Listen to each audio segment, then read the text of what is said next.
Good morning, everybody. We have a lot of friends of Dr. Green in the room. I'm so excited to see you all here. And those of you who are on WebEx, thanks for being here. As usual, the reminders from me, please make sure you are muted if you are online. And if you have a question or comment for our speaker at any time, you can just type it into the chat box and I will read it out at the end of the presentation. And today I have the pleasure of introducing Dr. Christina Green, who has been a congenital heart surgeon here at Seattle Children's since 2021. She's an assistant professor of surgery and adjunct assistant professor of mechanical engineering at the University of Washington School of Medicine. She's also a principal investigator with the Norcliffe Foundation Center for Integrative Brain Research in Seattle Children's Research Institute. At SCRI, her congenital subspecialty lab studies genomics of congenital heart disease and uses mechanical engineering to optimize cardiac bypass. We're so excited to have you here, Dr. Green. Welcome, Dr. Green. Thanks, everybody. Thank you, guys. Well, this is much warmer than I thought. I thought there wasn't going to be anyone here and I'd be talking to Zoom. So very much appreciate everyone coming to hear about our blood conservation program at Seattle Children's. Now, I know we got a lot of Heart Center people here and you've heard about this before, but you may not have heard of all the research that's happening in the background, the reasons why we're doing it, and so we're gonna go over some of that today. So we're gonna go over the clinical program, the translational program, and the mechanical engineering program, which you probably haven't ever heard about before. So the objectives for the next 45 minutes are gonna be to define blood conservation in congenital heart surgery. We're going to explain why we started a blood conservation program and review the risks and benefits of blood conservation in cardiac surgery. We'll also introduce the clinical, translational, and engineering teams, many of whom are in the room, and review some of their early results so you can see what the status of the science is here at Seattle. And then we're going to outline our immediate and future goals of the program so you can see what's coming down the pipeline because it affects all of us and we're all involved. All right, so what does blood conservation mean? This is a term you may have heard. You may have heard its synonyms of bloodless surgery or transfusion-free surgery. But essentially, it's the effort to reduce the amount of blood loss during surgery and the need for blood and blood product transfusion.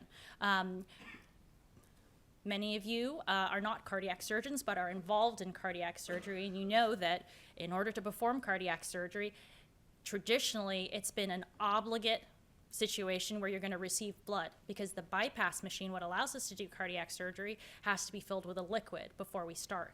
And traditionally, that liquid is blood in pediatrics and in adults. But there's been some advancements in the field that have changed that. But the first question you're probably wondering is, why on earth would anyone want to do that? Why? Why would we do this? It's been working fine for the last 70 years. Why would we want to change the status quo?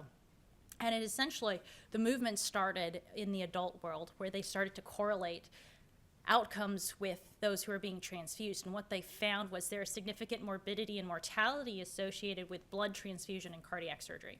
And so that has been going on for the last 15 plus years, and it's starting to catch fire into the pediatric population. But before we even get there, why do you even need bypass? So just to understand, and for our general audience who may not have seen some of these things since medical school, these are the things we operate on. We fix holes in the hearts, we reroute arteries that are in the wrong place, and we try to palliate ventricles that were born too small. And none of that would be possible without this man. And this is John Gibbon. He is the first surgeon to perform an open heart cardiac surgery in 1953 in Philadelphia. And he closed an ASD in an 18-year-old, and she lived for more than 30 years afterwards. But it was his invention, the pump, which allowed him to be successful in doing this. And his bypass machine has the same rudimentary footprint as to what we use today. So just to go over it, the schematic of what cardiopulmonary bypass is. I know everyone has probably heard that term or the heart-lung machine. But essentially, it's a pump which takes blood from the heart. We put big tubes into the heart. We drain blood from the heart. We then send it to an oxygenator where we give the blood oxygen and then pump it back into the body. That allows us to clamp the heart, open it up and repair things on the inside. And that's like the basic gist of cardiopulmonary bypass. This is a very simplified circuit. This is more like all the different components as that are currently part of that. And if you were to come into an operating room, you may see something like this. Now, how is it that you're going to take a 5-kilogram baby and hook it up to something like that and not need to transfuse blood product? The blood volume necessary for all of that tubing is more than that baby, traditionally. So how is it that you're going to be able to carry and deliver oxygen to the rest of the tissue successfully without augmenting the hemoglobin? And so that's possible through a technique that has started in adults and it has, moved into what we're using called retroautologous prime or clear prime. Essentially, you're going to fill that bypass machine with a crystalloid-based solution. You're going to use the patient's own blood, and you're going to dilute out their blood concentration, essentially, and then do the operation, be able to sufficiently oxygenate the patient, and then you will concentrate all of that blood at the end of the surgery, thereby avoiding a transfusion, okay? And this is only possible if the patient's hematocrit is at a high enough level to carry oxygen. You can't overdilute the patient. But again, why would you do that? I asked a lot of my partners why we would do that. And it's not that we're masochistic, because it is much harder, but it is really in the pursuit of excellence. We're trying to make things better. It's been shown that there's increased morbidity with exposure to blood, and we are trying to improve the outcomes of our babies. And so that's why we do that. But this is some of the science behind why we do that. So what are the effects of blood transfusion, just on the very basic level? Well, it's going to increase your oxygen carrying capacity because you're going to have more hemoglobin, and it's going to expand your intravascular blood volume. The risks are there's a known immunosuppressive effect after transfusion. You have antigen exposure, and your body will create a reaction to it, and then there's infectious concerns. So on the table on the right, you can see that the frequency of the most common reactions and issues after blood transfusion, with febrile reaction being the most common, the transmissible viruses being the least common, in there. But that's some of the effects that are known about blood transfusion, but that's not really what motivated the switch from using blood prime to a clear prime. It was really from the adult literature. And what they found and had been finding over time was that there's an increased mortality, increased ventilation time, a higher risk of AKI, and higher stroke rates in patients who receive blood product during cardiac surgery, and it's dose dependent. So it's for cumulative amount of transfusion. It is specifically for red blood cells and specifically for yellows, anything that's not a PRBC like cryo, FFP, etc. And it's this extended. This is just an example of a paper that came out of the Journal of Cardiothoracic and Vascular Anesthesia, but there's a whole body of literature that has replicated this over and over showing the negative effects. So much so that when I came through training, so I know many of you went through the pediatric pathway, but for congenital heart surgeons, you have to go the adult pathway. So like I'm trained as a general surgeon first, and then as an adult cardiac surgeon, and then I'd go to pediatric cardiac surgery. And throughout all of that process, you have to have a very good reason to expose someone to blood. And in the adult world, wrapping or autologous priming your circuit is kind of like the standard. And not transfusing for a number is like the standard. If I were to do that, I'd probably have my head chopped off. When I was a cardiac fellow, if I were to say transfuse because I was worried about dipping below a certain value, it had to do with the mixed venous, the oxygenation of the patient, all these other parameters. And that's been the standard of care there for a while. But on the pediatric side, there haven't really been any randomized trials in order to investigate this. So what they've been doing is organizing expert international panels in order to come up with recommendations on this. So this one was published in JAMA, and it's the Association for Advance of Blood and Biotherapies who organized this working group who came up with recommendations in all of pediatrics, but these are the ones I specifically pulled out for cardiac surgery. And the current recommendations there are for a restrictive transfusion strategy, meaning that you can have a liberal transfusion strategy where that's like the old standard of 10, hemoglobin of 10, et cetera, or a restrictive transfusion strategy. And they did a meta-analysis and tried to assimilate the as much information as they could about this. And they came up with the recommendations that for a biventricular repair or a two-ventricle heart, you can have a hemoglobin of 7. For a single ventricle, it's a hemoglobin of 9. And then for anyone who's uncorrected congenital heart disease in between, it's between 7 to 9. This is what they believe is the best practice at this time. So what we're doing here at Seattle Children's is very much in line with this. This came out after we started our program, but the numbers are based on the same data, namely a study out of Boston by Jane Newberger. So our goal is to achieve the best possible outcome in our surgical patients for morbidity and mortality. And we think that reducing the usage of blood product is a necessary step in order to achieve the best possible outcomes. So as a result, a blood conservation program was started here in May of 2021. But what's the status quo of like the rest of the world? Like, it's pretty much like this. It's unfortunately, as you can see, this is a STS study. So all cardiac surgical programs report to the STS, which is one of our national governing bodies. And so we have a large database of all the surgical outcomes. And in this study, they went through to kind of get their finger on the pulse of what's happening in congenital heart surgery with regard to blood transfusions. So what you see here, these are all medians. The bars represent IQR, and they go by age. They go by neonate, 0 to 30 days, infants, toddlers, child's teens. And you can see everyone gets transfused. In the neonatal population, everyone gets transfused in the infant population. When you start to get a little bigger in the toddler population, you have a little bit higher rate of transfusion-free surgery. But even for different weights, if you're less than 10 kg, you're almost assuredly going to be getting a blood transfusion. Now, if you think about our unit, like how many kids come out who are less than 10 kg who are bloodless.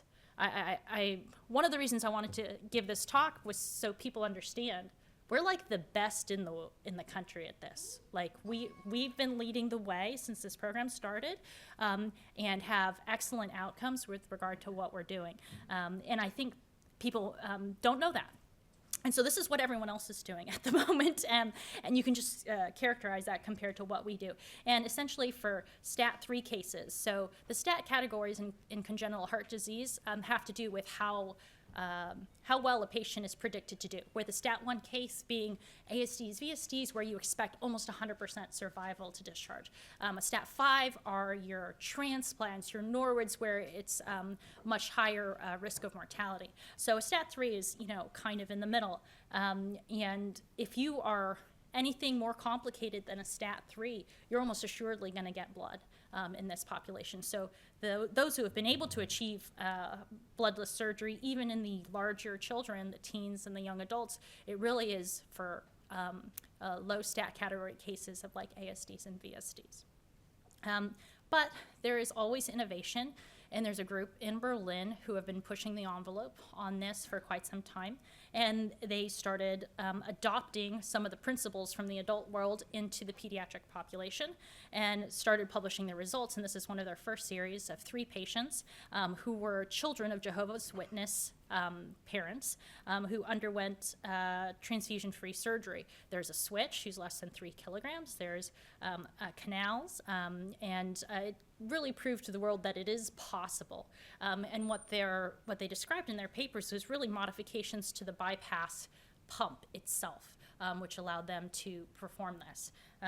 So that kind of brings us to where we are now. That's why we're pursuing this lofty goal, and these are now I'm going to introduce the people who are involved in this entire process, who you kind of will recognize from the room. So these are the people who are doing research on this area from us. From the clinical side, the clinical team is being led by Dr. Bahuda, who's the director of the surgical blood conservation program, and Kevin Charette, our chief perfusionist. On the translational side, Dr. Nigam, one of our cardiologists and a PI in CDBRM, is looking at the molecular mechanisms involved in bypass and the inflammatory response that we all know happens after cardiopulmonary bypass. And on the engineering side, this is where I'm involved. Myself and my collaborator, Juan Carlos Del Alamo, and our graduate student, too, have been trying to optimize the bypass machine. And so we'll go over that. So first, for the clinical, I'm going to talk about Lubomir, and he's not going to like it, so we're just going to ignore that. But he won't brag for himself, so I'm going to brag. So Lubomir has done a lot of congenital cardiac surgery. He's the former chief in Kiev, and so he brings a vast experience with neonatal operations to our team. And he has an interest in conserving blood. He was part of some of the initial cord blood studies. And so when he joined in December 2020, it wasn't too long afterwards that the blood conservation program started here in May of 2021. And under his leadership, the team has been able to perform 36 bloodless neonatal operations here, which is a significant amount, and that's to discharge. Some people you will see have published that, they have so many neonates that were bloodless, but essentially that means that they made it out of the operating room, got to the ICU, and got transfused. The data that I'm presenting to you are for patients that went home without receiving a transfusion. Okay. He's also claim to fame is that he has performed the first ever bloodless Norwood operation in the world. No one has ever done that except for done here at Seattle Children's. In concert, he has been working closely with Kevin Charette, our chief perfusionist, who has an interest in this and has published in the past on optimizing cardiopulmonary bypass. And so these are our first set of results, our first paper that came out reviewing our outcomes here. So this was from May 2021 to February 2023, and 99 neonates who underwent open heart bypass were included in this. There were 43 that got a blood prime. That means that their hematocrit was lower, or there was some other reason that they weren't put down the clear prime pathway. Maybe they were too sick or something. 56 underwent clear prime, meaning we attempted to do a bloodless operation. Between the two groups, there was no difference in body weight, age at surgery, or the stat category between the two groups. The clear prime group did have a higher preoperative hematocrit, so those are the ones that we initially tried to do bloodless. And what we found is that there's a shorter postoperative mechanical ventilation time between the two groups. So it was 48 hours versus 92 hours for clear prime versus blood prime, which was statistically significant. And then there was also a shorter ICU stay. So it was 6 days for those who underwent clear prime versus 9 days who underwent a blood prime. And in this cohort, 14 patients of the 56 who underwent clear prime, which is about a quarter, were able to be discharged without any blood product. So these were the initial foray into trying to do this, and it was quite successful. And we're seeing the same sort of improved morbidity that was seen, or that is seen in the adult population, with shorter ventilation times and faster hospital courses. The follow-up, the next paper that's come out looked at our blood product usage. So there's been a significant reduction in how much blood product we've been using in cardiac surgery at Seattle Children's, but our outcomes are not changing, so it seems to be stable. So between October 2020 and June 2023, almost 500 infants were evaluated. Now, the timing of this period is because we took the period immediately before we started the blood conservation program as our baseline, so that you can see, we can have a comparative group to see what we were doing before we started organized program and what we were doing afterwards. And then they were evaluated by quartiles. And what we found is that the median total blood product administered decreased significantly from 128 to 21 cc's per kg during our last area, and there was no difference in mortality. So hopefully you can see this. So this is what I was just describing, that the total blood volume was able to be decreased, but also the amount of patients who received yellows or non-PRBC blood products significantly decreased. So it's a double negative, so it's no exposure to non-RBC. So essentially, 91% received some other product besides PRBCs in the period immediately before. And now we're down to 15% of patients receive any other blood product besides blood. In addition, the same rate fell with regard to our PRBC administration. So before, most patients got PRBCs. Now, 25% are able to get discharged without being exposed. So that's kind of our usage over time. And it's very easy to see in this graph where you go by stat categories. So that's complexity of operation. And you can see that from February, or from the inception, where we are over here on the left, this is where our baseline was. And then after the start of the program, you can see the administration of blood product decrease across all stat categories. And there was no change in morbidity or mortality associated with this. So the positives from this are that we've shown that it's feasible, that it can be done safely, and we don't seem to be having any negative outcomes. In fact, there's actually some improvement in the outcomes of patients who aren't exposed to blood. And this is a anecdotal observation from the operating room, is that those patients who are not exposed to a blood prime seem to bleed less afterwards when we're coming off of bypass. And we think that that has to do with the inflammatory process of blood going through the pump. But that's what some of our other work is investigating. And we're able to minimize overall the exposure of patients to blood product. The negatives of doing this are that it's much more challenging operatively. There really isn't any room for error. If you go back on bypass, you're most likely going to need to transfuse just because of the dilutional effects, and hemostasis is more time consuming. We aren't leaving we're already a drive program. We're a pretty dry program to begin with, meaning that none of the surgeons leave the operating room with patients who are actively bleeding. But trying to pursue this has kind of reinforced that. So it's really up the surgical technique game on the part of all of us. All four have adopted the bypass circuit and the technique in order to do this. We all agreed it was worthwhile to pursue. And so it's kind of changed the operative management compared to before. And then it also, as many of you know, has impacted your ICU management. It is much more difficult to manage patients who are desaturated or post-operatively when you're trying not to transfuse them. And so you have to optimize all the other parameters, their ventilatory status, their pressure management, et cetera. And it's a different way of managing a post-operative cardiac patient than you may have been doing before. And so we're all learning that process as it goes forward. But that's what's happening on the clinical side. To look and see why some of these things are occurring, to kind of try to explain in the lab on the physiologic, molecular level what's going on. Dr. Nigam has been studying all of this. So he has 2 federally funded grants investigating this. The first is to study the supraphysiologic shear stress associated with bypass. And the second is the most recent award is to study the mechanisms by which red blood cells contribute to bypass-associated inflammation. And he's gotten another private award from Additional Ventures to look at these sorts of things.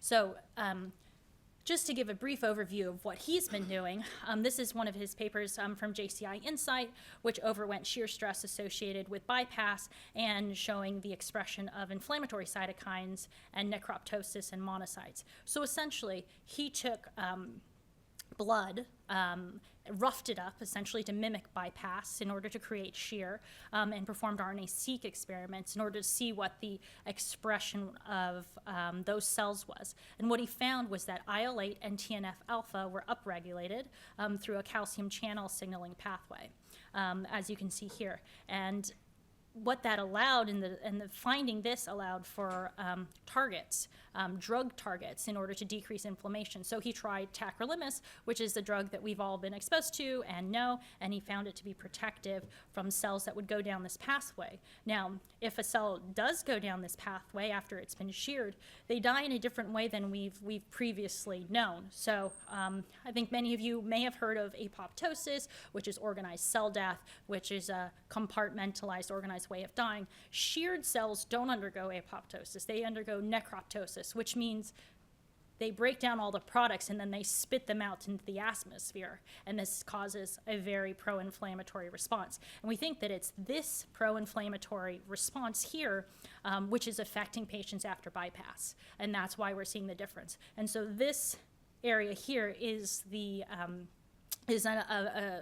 big area of interest for Dr. Nigam, and it's what he's going to be studying in the future. He has an R1 going forward to study this effect on the brain for post-bypass brain damage afterwards. So looking mechanistically for drug targets in this pathway in order to mitigate what we have after surgery. And just for everyone who's not involved in cardiac surgery, after a patient goes on bypass, a child goes on bypass, there is going to be this slump, this inflammatory period that happens 16 to 18 hours after they come off the bypass machine. They have a capillary leak, they may get anasarchic, they are resistant to vasopressors. It's a very hemodynamically unstable period of time, which is a very risky time in the recovery of these patients. And we think it's all inflammatory mediated. And so that's why if we're able to alter the inflammatory response by changing the amount of shear that occurs during bypass, we may be able to mitigate the effects of that inflammatory response. So those are like all the steps as to why we are looking at this and doing this. Another paper that came out of JAMA that he put forth was about microRNA levels after neonatal bypass, and he systemically mapped these microRNAs and showed that they play a role in gene regulation of circulating leukocytes in patients, and this just helped further the understanding of the molecular mechanisms after bypass. His most recent publication, which is under review from Science and Translational Medicine, looked at cardiopulmonary bypass activating classical monocyte pathways in shear-mediated activation of calcium entry. So what all that means, essentially, I'll just break it down in normal terms, is that blood samples were taken from 4 neonates here. And they were taken before bypass, after bypass, 8 hours after bypass, and 24 hours after bypass. And then peripheral blood mononuclear cells were isolated. And they were then underwent small nuclear RNA and single nucleus ATAC-seq were performed on these experiments, which is a fancy way of just saying they were profiled. Their genetic material was evaluated to see what they were expressing. And what they found was that there was an increased number of classical monocytes after bypass. And so that's really these experiments here, which found that. He then ran a similar a corresponding experiment where he looked at immortalized THP1 cells who were exposed to shear. So essentially, he exposed some cells to shear and then performed something called CRISPR, which you may have heard about, on the non-adherent monocyte cells, and found 2 novel genes, SPTAN1 and RAF1, and they found that they were effectors of hemodynamic stress. So these 2 genes promoted channels leading to calcium ion influx, which thereby drives inflammation and cell death. So taken together, these data indicate that shear stress via calcium-dependent mechanisms after bypass are what are activating classical monocytes and leading to the inflammatory period afterwards. And this is his area of study right now, trying to figure this out and tease this out more. And so this is what's happening on the basic science level in the lab, directly from patients, trying to figure out what are the cell signals that are happening after bypass and what can we modulate in order to help our patients in the unit. Next, I'll go to the mechanical engineering side of things, and this is where I'm involved. And so, like I said, I joined in September of 2021. I have an engineering background, and have been training for a very long time. And so if any residents think that, oh, this is too long, like, it's not. It's,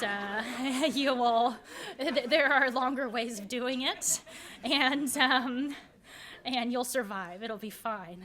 But my main lab looks at the genetics and proteomics of congenital heart disease. So I'm very interested in trying to figure out the why of what happens to our patients. And I'm starting with a model system of coarctation of the aorta, and I am trying to figure out why does that occur? Because the one thing we can't answer after you talk to the patients' families and afterwards and you explain what happened and what you did and things are going well is they almost always ask you, why did this happen? What did I do? Why did this happen? And we have no answer. No one's really looking as to the why. So that's what I am trying to do in the lab, is to figure out the why, because I don't think that we're gonna operate on enough patients to save all these patients. We are very fortunate to live in a first world country in the US where you have access to this care, but these things occur worldwide and people just don't have access. I don't think that it's reasonable to think that we are gonna operate on all the patients to help them. It's gonna be solved in the lab. We have to figure out what's happening and why these things are occurring. And so far it's kind of a black box. We've only been trying to figure out how to operate and fix the physiology physically, but we haven't really been going back to figure out why did it occur. And so that's what I'm trying to do in my basic science lab downtown, and I do a lot of collaboration with Mark Majeski on that. But my other interest, which is more mechanical engineering, takes me to UW and that side of things in order to work with my collaborator, Juan Carlos Del Alamo, who is the James J. Riley Professor of Mechanical Engineering, a very accomplished researcher in mechanical engineering fluid dynamics. So he is out of Madrid. He's a former Fulbright scholar and has won numerous awards with regard to his advancement in fluid dynamics. And he just happens to be down the street. And so we've been working together in order to sort out bypass. He's always been interested in shear and on blood cells. He also happens to be like Vishal's best friend, and so I was introduced, and we're able to work together. And so about 2 years ago, we took on a graduate student, too, who has been doing most of this work down in South Lake Union. And so I'm going to go over what we've found so far with regard to optimization of cardiopulmonary bypass. So the first question is, does our roller pumps cause systemic inflammation? Do the roller pumps cause systemic inflammation? So before I even say that, there are two types of bypass circuits. There are roller pump cardiopulmonary bypass, and there's centrifugal pumps, which is a spinning rotor and an impeller to create blood flow. A roller pump actually displaces the tissue. It's a tube and there's a rotor in there, and it actually squishes the blood and moves it through the pump. One of the reasons that is used in pediatric surgery is that it's requires smaller blood volumes and has a more reliable and constant flow rate than the centrifugal pumps, and it's also the predominant system worldwide because it is less expensive. So even though in the US, most adult centers use centrifugal pumps, the rest of the world is still on roller pumps. So what we're doing here is applicable to the rest of the world because this is the technology that they're using. And so we are trying to find, even though there's traditionally high shear stress associated with the roller pump, why is that exactly? Is there an optimal way of running the pump in order to decrease that? So there are several parameters that are able to be modified in order to do that. There's the occlusion level, the rotational speed, and the hematocrit. And we hypothesize that roller pump associated shear stresses can be mitigated by data-driven optimization of roller occlusion, rotational speed, and blood viscosity. Essentially, you can do the math to figure out the optimal situation. It doesn't have to be experience-based, which is what it is currently. The success of a program largely depends on how good your team is. And an important part of that team are our perfusionists, who are all over there in the back. And if they are better than, let's say, your neighboring institution, your patients do better. But why is that? And why is it so random between people's experience? And it has to do probably with how they're running the pump. But when you try and quantitate how they're running the pump, that's very difficult because it's not all measured. And so the goal is to outline how people should be running the pump in order to optimize the perfusion to the patient, the oxygen carrying capacity, and the shear to the cells that are in the pump. And so that's what our work has been centered on for the most part.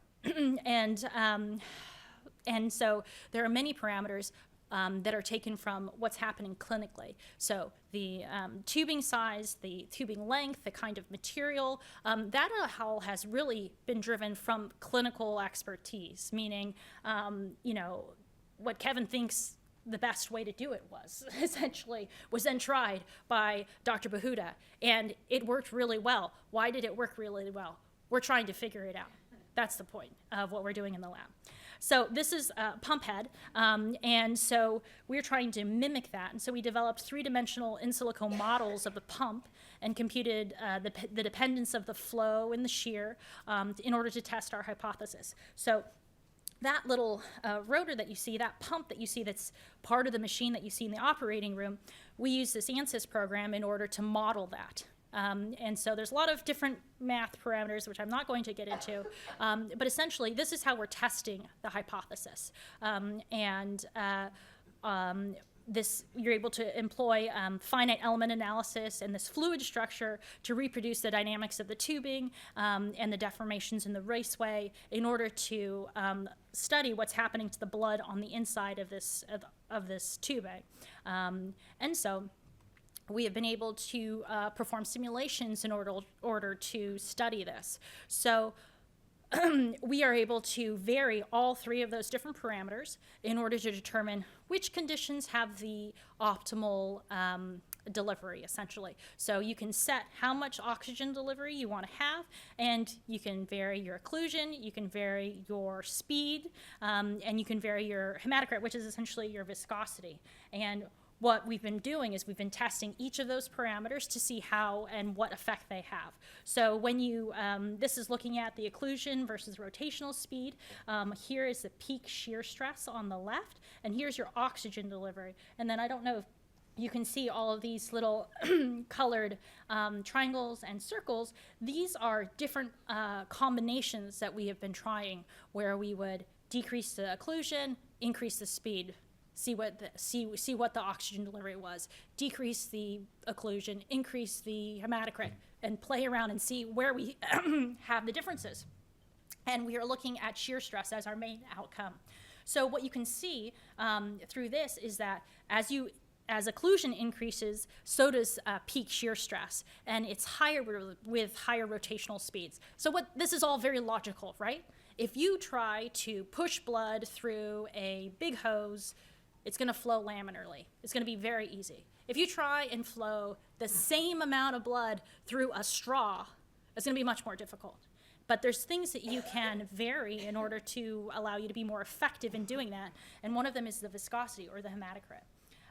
So clear priming decreases peak shear stress. So what you can see here is that as we tried different hematocrits, we tried the green is 20, the red is 30, the purple is 40, we were able to see a decrease in the shear stress and the oxygen delivery. So here's shear stress, here's oxygen delivery. There's a net effect of decreasing the amount of shear stress. It's at the cost of how much oxygen you're going to deliver.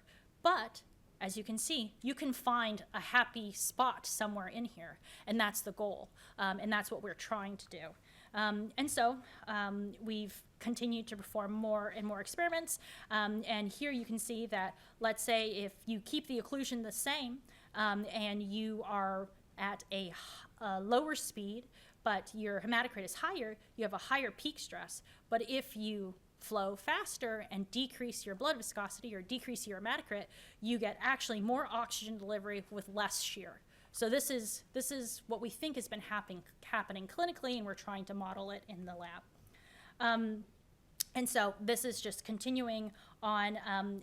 Once we initially saw this difference, because we weren't actually sure if we would see a difference, we did 40 experiments, and each of these simulations is done on the HIAC system down at UW. It's a supercomputer, and it is, like takes 2 days to do one of these simulations, so it takes a bit of time.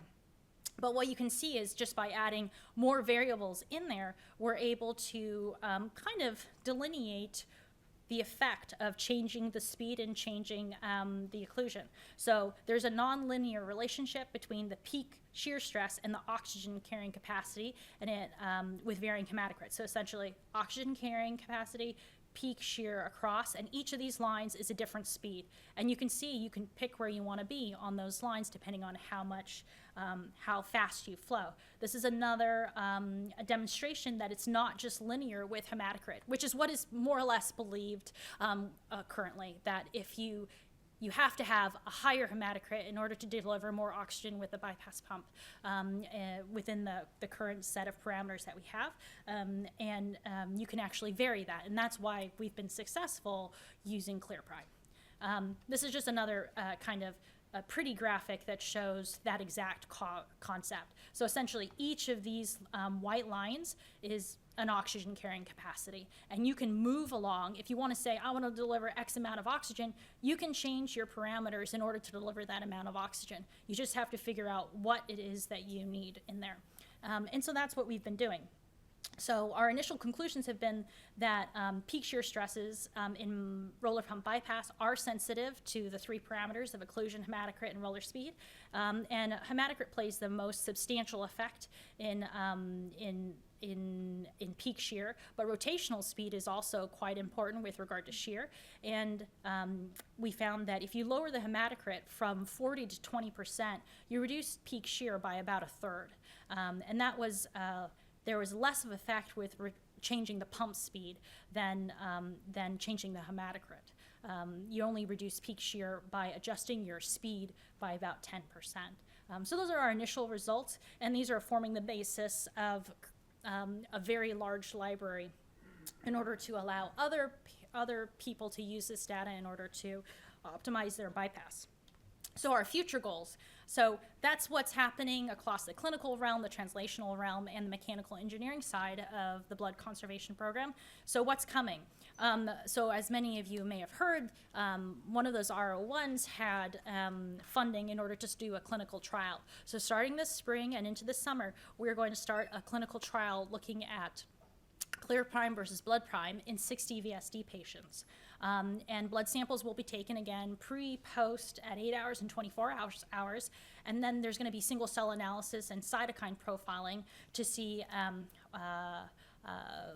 what the inflammatory picture of those patients is afterwards. Additionally, there's another R01 and PO1 that is underway and will hopefully be submitted in 2025 on this area. And Juan Carlos and I have accepted a Brahm Fellow through the WRF program to help us navigate the regulatory pathway for commercialization of this information. And so those are all the things that we're doing in the Heart Center in the blood conservation program. So in summary, Seattle Children's has undertaken a very ambitious blood conservation program to better the outcomes in congenital heart surgery. We're national leaders in this currently and are investing in the clinical, translational, and mechanical engineering research in order to advance this science. I'm happy to take any questions. Thank you all very much for coming.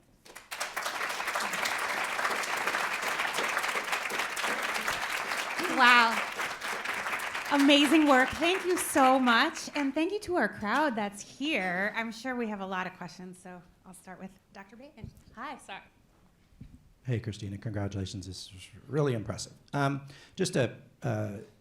Obviously, the measures of the outcome measures in the studies that you're doing are shear stress and then adequacy of oxygen delivery. What do you use as the measure of adequacy of oxygen delivery? Meaning, like, is it based on, it's not a clinical environment, so is it lactates, or you just... No, it's not clinical at all. So it's simply the amount of oxygen that's being able to be delivered. It's liters per minute. So it's just the idea that more is better. It's just the idea that more is better at this point because it's just in silico.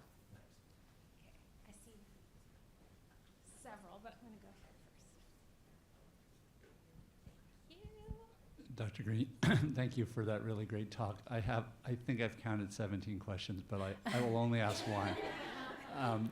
And that is, from a clinical standpoint, it sounds like the outcomes that you're looking at least superficially, are survival, ICU stay, things like that. Do you have neurologic follow-up with these patients, and are you comparing that to the blood-primed patients? Yes, that's the goal, but we don't have enough longevity currently for neurologic outcomes from these patients. The program's only been in place 3 years. They have been looking at the NIRS, and that doesn't seem to have any sort of difference in the short term, but really only time will tell with regard to the neurologic outcomes. But that data is attempting to be collected prospectively. Thank you for the presentation, Christina. I have a question. Do you think that there's a threshold shear level where the damage occurs to the red blood cells or maybe the white blood cells? Or is it kind of linear, like reducing shear by any amount is good, or is there a certain level you want to get under? I don't know yet, actually. We may find a threshold where there's an acceptable value of shear, but at the moment we're just characterizing that shear increases with all these different parameters. So it's entirely possible, Erin, that there will be some sort of cutoff where exposure of the cells will have, you're going to have a diminishing returns on the amount of shear, but we haven't found that quite yet. Sorry, I'm back.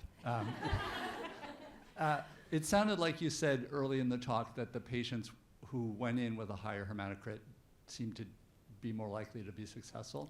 Are you doing anything to try to pump up the hematocrit pre-op, like EPO? Iron. Yes, no. So there are several things that can help us with the hematocrit. We are trying in the outpatient setting in order to administer iron supplements before elective surgeries in order to bump that up. The success of that, we aren't sure yet as to how effective that actually is. The best way to have a high hematocrit going into cardiac surgery is to not be inpatient where you get a lot of blood draws and things like that before, or to come straight out of mom and not spend too much time in the ICU before you're operated, so you can have the effects of a high oxygen carrying capacity. Thanks. There's a question online that goes along that same angle from Craig Jackson. For fetuses who will need open heart surgery, do you encourage the OB team to delay umbilical cord clamping for 60 seconds to increase neonatal hematocrit? Are the benefits of umbilical cord milking for these patients worth the risks? Oh, that's a good question. I can't actually speak to that because we haven't done that here at all, but Dr. Bahuda has been involved in that previously, and I think is interested in getting that blood from, he's right there, from babies, but I don't know where we stand on that. I can have a quick comment on this. So delayed cord clamping is a standard of care these days. So there's no need to introduce it. Majority of our kids who are prenatally diagnosed are delivered at the university, and that's the current practice there to provide delayed clamping. As for the milking of umbilical cord, honestly, we don't have that information at this time. Yeah.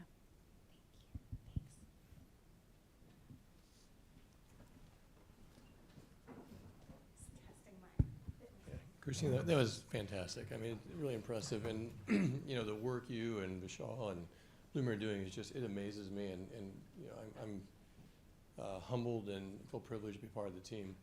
And it is a team, right? It's a team of the OR nurses, the perfusionists, the surgeons, the intensivists, the ICU nurses, the cardiologists, everyone.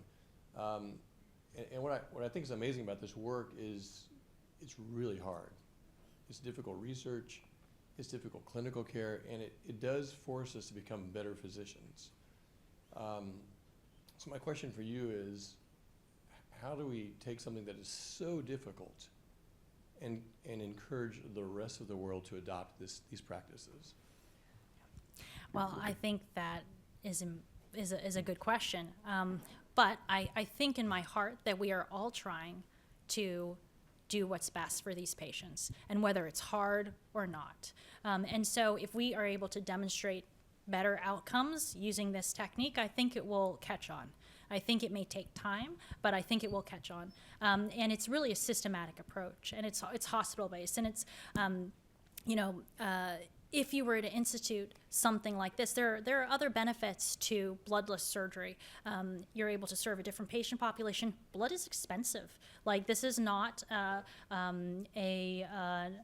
this is an important factor in all of this, is the amount of blood that a hospital uses. If you talk to a hospital about decreasing their length of stay, decreasing their days of post-operative ventilation, I think people will listen. But I really think, I would hope that it's really the improved outcomes which would drive our field to do better. Because how can you knowingly do something that you know is inferior to another center? I would assume that people would want to try, and that would be how our field would move. But I do think it's going to take time, and it's going to take a lot of data for us to show that. Thank you. I don't see any other hands. Did I miss anybody? All right. I think we're going to end it here, but thank you, Dr. Green, for all of your hard work, and your whole team also for being here and for all of your hard work. Let's give her another hand. Thank you.